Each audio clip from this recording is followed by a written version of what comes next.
Hey everyone, and welcome back to the channel. Today I have come out to Starved Rock State Park, and it is a beautiful day to be here.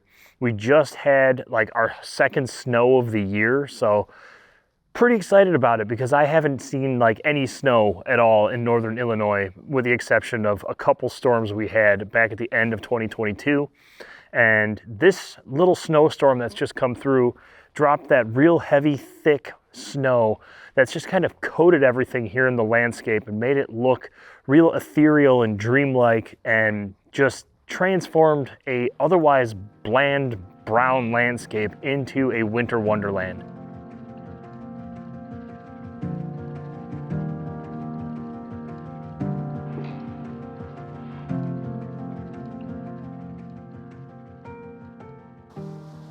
So on the journey to find new compositions, I've forced myself out of my comfort zone, and I've taken my 14 to 24 millimeter off the camera and put my 24 to 70 on, just to force myself to be able to see things differently at a different focal length. Because usually when I come back here, I always have the 14 to 24, and it's a great lens for this canyon. It works incredibly well.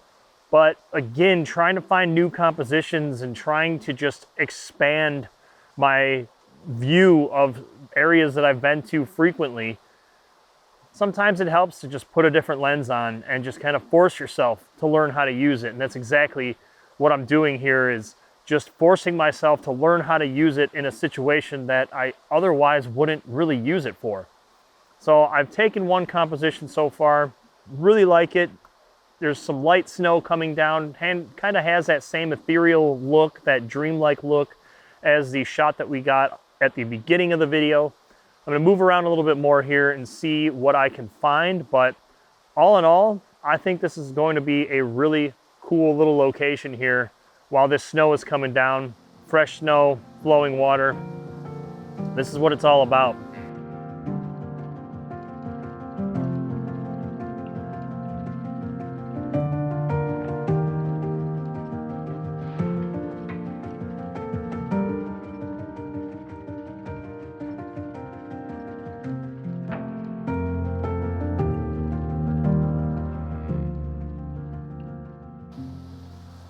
So I've moved closer to the waterfall and closed the distance between my subject and where I was. And the reason being is because the first composition that I was capturing there, it just felt incredibly unnatural. All of it just felt off.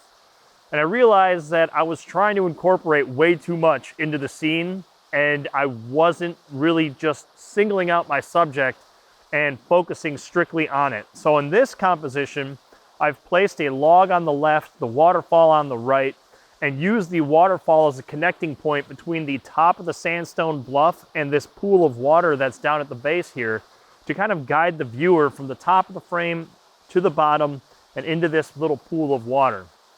It's a really neat composition. I'll put it here once I've finished up this little segment, but one thing that I wanted to share with you guys when you're out there shooting these winter scenes and capturing winter landscapes, make sure that you are compensating for the snow.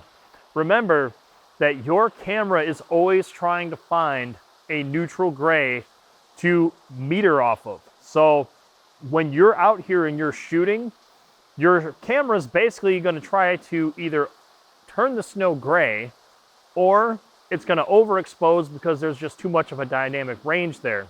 So what I generally do is I will find the brightest point in the scene, which is more than likely going to be the snow, and then I will use the exposure compensation and back down at least one stop, sometimes two stops, depending on if it's a really bright sunny day. But either way, something to keep in mind when you're out here is to just remember the snow is going to confuse your camera's meter, and in doing so, it can throw it all over the place. It can overexpose an image. It can turn your snow just that weird gray color.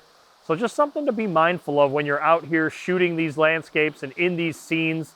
Just make sure that you're paying attention to it. Watch your histogram and just check the image before you walk away from your composition, because this time of year, it's very easy to look at the back of the screen and think, oh yeah, I've got that shot. And then you get home and you realize that maybe some important parts are blown out, or your snow turned colors or whatever the case may be. Just food for thought, something to keep in mind when you're out here. I'm gonna finish up this composition, grab a couple more shots of it while the snow is still falling, and then we're gonna move to that next waterfall and see what we can do over there.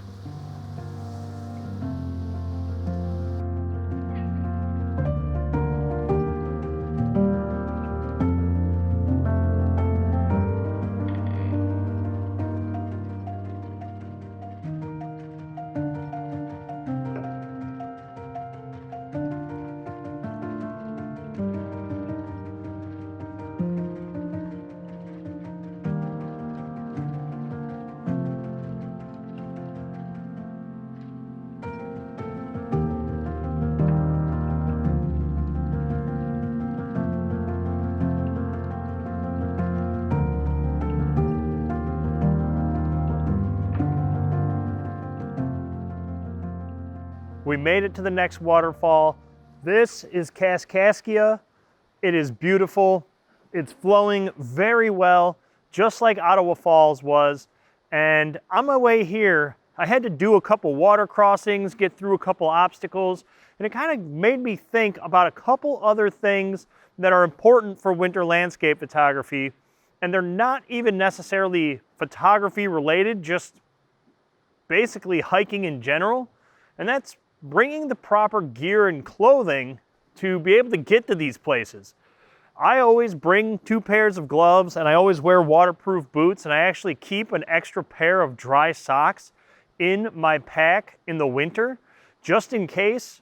And it's very important that when you're out here doing this type of photography, that you're kind of taking that stuff into consideration, because if you're out here and you're trying to be creative and trying to keep your creative mindset moving, you're never going to be able to do that if your fingers are cold or your feet are wet.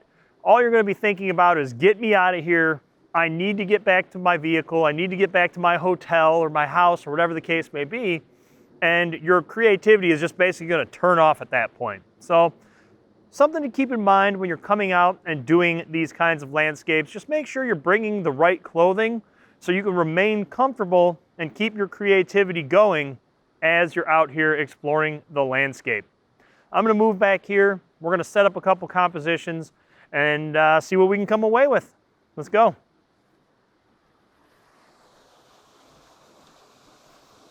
So guys, I'm all set up at Kaskaskia now. I'm still using the Z7 II and the 24-70.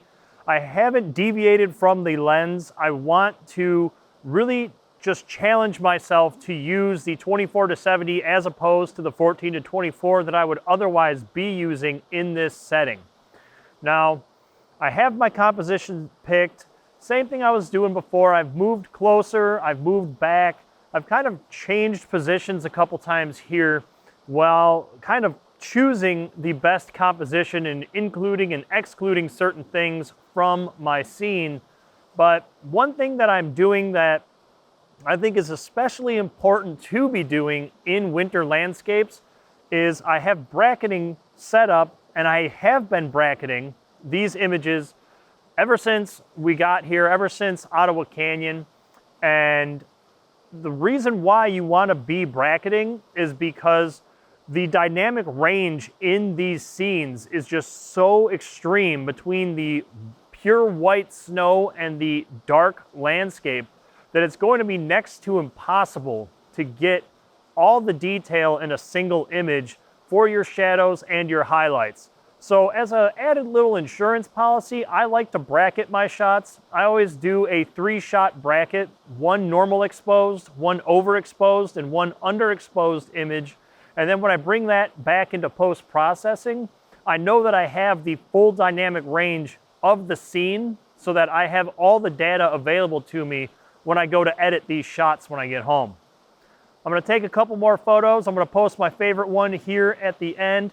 And then I think we're gonna wrap up the hike because the sun is starting to poke out a little bit and the snow is starting to come down off the trees. So I think my time here is limited, but it's been a great day either way. I'm gonna take a couple shots, post them here at the end. You guys let me know if you like them in the comments.